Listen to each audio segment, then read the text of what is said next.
Hello friends, CG exam तैयारी जीत की YouTube channel पर आप लोगों का एक बार फिर से स्वागत है।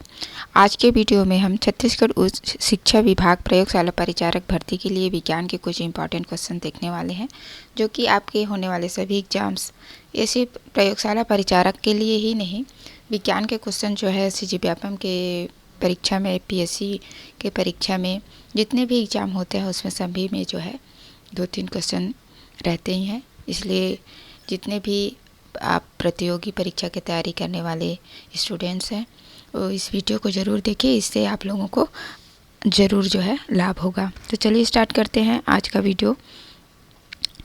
आज का पहला क्वेश्चन है, जंतु विज्ञान में किसका अध्ययन किया जाता है? केवल जीवित जानवरों का, केवल जीवित वनस्पति का, जीवित व मृत जानवरों दोनों का, और डी है जीवित व मृत वनस्पति दोनों का। तो इसका सही आंसर क्या हो जाएगा? ऑप्शन नंबर सी, जीवित व मृत जानवरों दोनों का जो है जंतु विज्ञान में अध्ययन किया जाता है। ठीक है, जंतु विज्ञान मतलब इसमें क्या, जंतु का ही अध्ययन किया जाता है, चाहे वो जीवित हो चाहे मरा हुआ हो। ठीक है, देखते हैं अगला। फूलों के अध्ययन को क्या कहते हैं?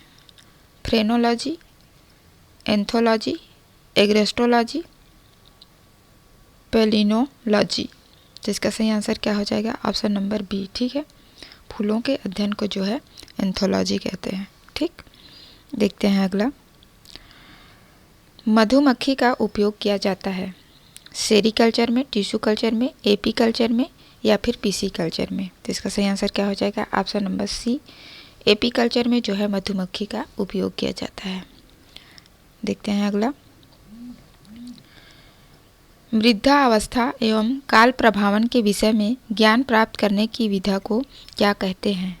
ऑन्कोलॉजी, जेरेंटोलॉजी, टेरेंटोलॉजी या फिर अर्निथोलॉजी? जिसका सही आंसर क्या हो जाएगा? Option number B, gerontology. ठीक है, वृद्धावस्था के विषय में ज्ञान प्राप्त करने की विधा को जेरेंटोलॉजी कहते हैं। ठीक है, देखते हैं अगला। अस्थियों का अध्ययन विज्ञान के किस शाखा के अंतर्गत किया जाता है? ऑस्टियोलॉजी, ओरोलॉजी, सेरोलॉजी या फिर जियोलॉजी? तो इसका सही आंसर क्या हो जाएगा? ऑस्टियोलॉजी। ठीक है, अस्थियों का अध्ययन जो है विज्ञान के ऑस्टियोलॉजी शाखा के अंतर्गत किया जाता है। देखते हैं अगला। परमाणु नाभिक के अवयव हैं इलेक्ट्रॉन और प्रोटॉन, इलेक्ट्रॉन और न्यूट्रॉन, प्रोटॉन और न्यूट्रॉन, और डी है प्रोटॉन और इलेक्ट्रॉन। परमाणु नाभिक के अवयव कौन है? प्रोटॉन और न्यूट्रॉन। ऑप्शन नंबर सी। ठीक है, परमाणु नाभिक के अवयव प्रोटॉन और न्यूट्रॉन हैं। देखते हैं अगला। निम्नलिखित में से कौन सा अणु एटम का भाग नहीं है? इलेक्ट्रॉन, प्रोटॉन, न्यूट्रॉन या फिर फोटॉन? तो इसका सही आंसर क्या हो जाएगा? ऑप्शन नंबर डी, फोटॉन जो है अणु का भाग नहीं है। बाकी इलेक्ट्रॉन, प्रोटॉन, न्यूट्रॉन ये सभी जो है एटम के भाग हैं। ठीक है, देखते हैं अगला। एक ही प्रकार का परमाणु निम्न में से किसमें मिलता है? खनिज यौगिक, खनिज मिश्रण, प्राकृतिक तत्व या इनमें से कोई नहीं? तो इसका सही आंसर क्या हो जाएगा? एक ही प्रकार के परमाणु जो है प्राकृतिक तत्व में मिलते हैं। ठीक है, ऑप्शन नंबर सी। देखते हैं अगला। परमाणु नाभिक किसने खोजा था? Rutherford, Dalton, Einstein, Thomson? तो इसका सही आंसर क्या हो जाएगा? Option number A, Rutherford. ठीक है, परमाणु नाभिक की खोज जो है रदरफोर्ड ने किया था 1911 में। ठीक है, इसको भी याद रखेंगे, 1911। ठीक है, देखते हैं अगला। न्यूट्रॉन की खोज किसने की थी? जे थॉमसन, चैडविक, रदरफोर्ड या फिर न्यूटन? तो न्यूट्रॉन की खोज किसने की थी? चैडविक ने। ठीक है, ऑप्शन नंबर बी। और इसका खोज जो है इन्होंने 1932 में, ठीक है, 1932 में किया था। देखते हैं अगला क्वेश्चन। हीलियम के नाभिक में होता है एक प्रोटॉन, दो प्रोटॉन, दो प्रोटॉन और दो न्यूट्रॉन, एक प्रोटॉन और दो न्यूट्रॉन? तो इसका सही आंसर क्या हो जाएगा, हीलियम के नाभिक में जो है 2 प्रोटॉन और 2 न्यूट्रॉन होते हैं। ठीक है, ऑप्शन नंबर सी। देखते हैं अगला, हीलियम में से किसमें निम्नलिखित में से किसमें ऋणात्मक आवेश होती है। ठीक है, क्वेश्चन नंबर 12 है, निम्नलिखित में से किसमें ऋणात्मक आवेश होती है, अल्फा किरण, अल्फा कण, बीटा कण या फिर गामा किरण।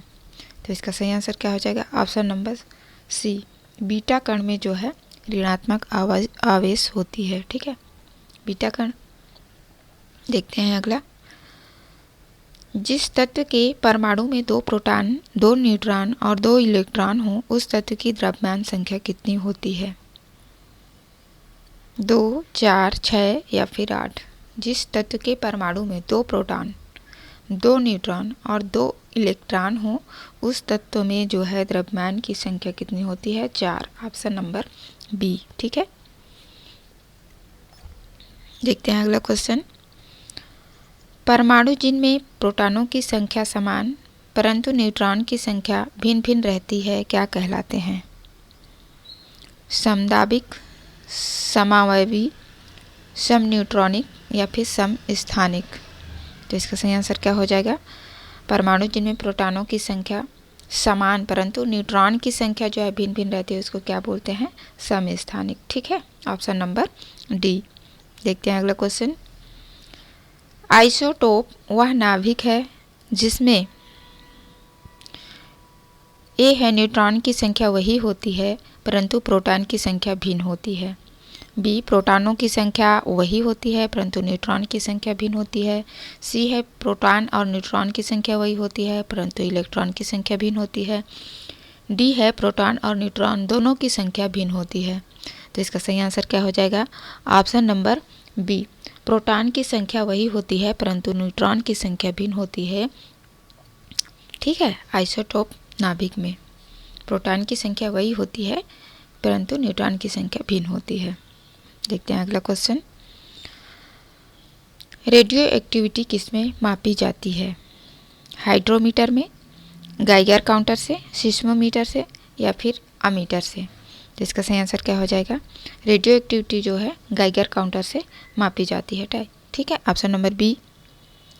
और इस गाइगर काउंटर का खोज जो है बैकुलर ने किया था, बैकुरेल ने। ठीक है, देखते हैं अगला क्वेश्चन, समस्थानिक होते हैं किसी एक ही तत्व के परमाणु जिनका परमाणु भार समान परंतु परमाणु क्रमांक भिन्न होती है, परमाणु भार भिन्न परंतु परमाणु क्रमांक समान होता है, परमाणु क्रमांक तथा परमाणु भार समान होते हैं या फिर इनमें से कोई नहीं। तो समस्थानिक कौन होते हैं, ऑप्शन नंबर बी, परमाणु भार भिन्न परंतु परमाणु क्रमांक समान होता है उसको क्या बोलते हैं, समस्थानिक। ठीक है, परमाणु भार भिन्न परंतु परमाणु क्रमांक समान वो समस्थानिक होते हैं। देखते हैं अगला, पृथ्वी पर सबसे पुराना जीव कौन सा है, नीलहरित शैवाल, कवक, अमीबा या फिर युग्लिना। तो इसका सही आंसर क्या हो जाएगा, ऑप्शन नंबर ए, नीलहरित शैवाल जो है पृथ्वी पर सबसे पुराना जीव है। देखते हैं अगला, विकासवाद का सिद्धांत किसने प्रतिपादित किया, स्पेंसर ने, डार्विन ने, वॉलेस ने या फिर हक्सले ने। इसका सही आंसर ऑप्शन नंबर बी, विकासवाद का सिद्धांत जो है डार्विन ने प्रतिपादित किया।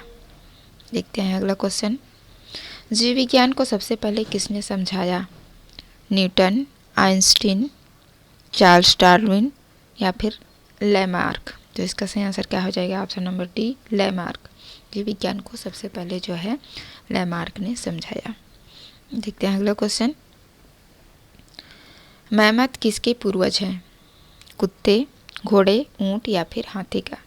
तो मैमथ किसके पूर्वज हैं, ऑप्शन नंबर डी, हाथी के। ठीक है, देखते हैं अगला क्वेश्चन, डायनासोर थे सिनोजोइक सरीसृप, मेसोजोइक पक्षी, पैलियोजोइक एम्फीबिया और डी है मेसोजोइक सरीसृप।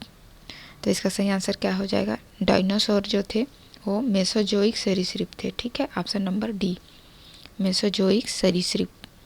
देखते हैं अगला क्वेश्चन, जीवों के विकास के संदर्भ में निम्नलिखित में से कौन सा अनुक्रम सही है? ऑक्टोपस, फिर डॉल्फिन, फिर शार्क, बी में दिया है पेंगोलिन कच्छप और उसके बाद जो है बाज, और सी में दिया है सैलोमेंडर अजगर और उसके बाद कंगारू, और डी ऑप्शन है मेढक केकड़ा और झींगा। तो इसका सही आंसर क्या हो जाएगा? जीवों के विकास का मतलब जो अनुक्रम है वो जो है पहले जो है सैलोमेंडर है, फिर अजगर, उसके बाद कंगारू। तो ऑप्शन नंबर सी इसका सही आंसर होगा। देखते हैं अगला क्वेश्चन। प्रकाश सीधी रेखा में चलता प्रतीत होता है, क्यों ऐसा लगता है कि प्रकाश सीधी रेखा में चल रहा है? या छोटे कणों से बना होता है? बी है प्रकाश का वेग बहुत अधिक है, सी है प्रकाश का तरंगदैर्घ्य बहुत छोटा होता है, या फिर डी है प्रकाश अपने चारों ओर से परावर्तित होता है। तो इसका सही और सटीक कारण क्या है? प्रकाश का तरंगदैर्घ्य जो है बहुत छोटा है, इसलिए जो है प्रकाश सीधी रेखा में चलती हुई प्रतीत होती है। ठीक है, देखते हैं अगले क्वेश्चन। निम्नलिखित में से किसका वेग अधिकतम होता है? कॉस्मिक किरण, प्रकाश, इलेक्ट्रॉन या फिर पराध्वनिक तरंग का? तो इसका सही आंसर क्या हो जाएगा?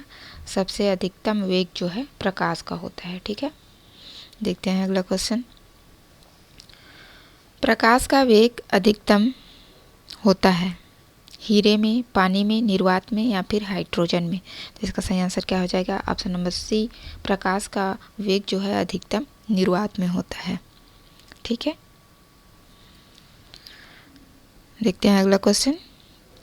प्रकाश की गति किसके बीच से जाते हुए न्यूनतम होगी? कांच, निर्वात, जल या फिर वायु? प्रकाश की गति किसके बीच से जाते हुए न्यूनतम होगी? ऑप्शन नंबर ए, ठीक है, कांच के बीच से जब ये जाएगा तब इसकी गति जो है क्या एकदम कम होगी। ठीक है, देखते हैं अगला क्वेश्चन। जब प्रकाश एक माध्यम से दूसरे माध्यम में जाता है तो निम्न में से कौन सा एक अपरिवर्तित रहता है? तीव्रता, वेग, तरंगदैर्घ्य या फिर आवृत्ति? तो इसका सही आंसर क्या हो जाएगा? ऑप्शन नंबर डी, आवृत्ति जो है अपरिवर्तित रहता है। ठीक है, जब प्रकाश एक माध्यम से दूसरे माध्यम में जाता है तो उसकी आवृत्ति अपरिवर्तित रहती है। देखते हैं अगला क्वेश्चन। साबुन के पतले झाग में चमकदार रंगों का बनना किस परिघटना का परिणाम है? बहुलित परिवर्तन और व्यतिकरण, बहुलित अपवर्तन और परिक्षेपण, विवर्तन और परिक्षेपण, और डी है ध्रुवण और व्यतिकरण। तो इसका सही आंसर क्या हो जाएगा? ऑप्शन नंबर ए, बहुलित परावर्तन और व्यतिकरण के कारण जो है साबुन के पतले झाग में चमकदार रंगों का बनना होता है। ठीक है, साबुन के पतले झाग में जो चमकदार रंगों का बनता है, बुलबुला जैसे देखे होंगे आप, तो वो बहुलित परावर्तन और व्यतिकरण के कारण ही बनता है। देखते हैं अगला क्वेश्चन। पूर्ण आंतरिक परावर्तन होता है जब प्रकाश जाता है जल से कांच में, वायु से जल में, वायु से कांच में या फिर हीरे से कांच में? तो पूर्ण आंतरिक परावर्तन कब होता है? जब प्रकाश जो है जल से कांच में जाता है। ठीक है, ऑप्शन नंबर ए इसका सही आंसर होगा। तो ये थे आज के हमारे 30 क्वेश्चन विज्ञान से। आशा करती हूँ वीडियो आप लोगों को अच्छा लगा होगा। वीडियो देखने के लिए आप सभी का धन्यवाद। और यदि आप लोगों को वीडियो अच्छा लगता है, क्वेश्चन का जो सिलेक्शन है वो अच्छा लगता है, तो प्लीज़ वीडियो को लाइक, शेयर और सब्सक्राइब करें। धन्यवाद।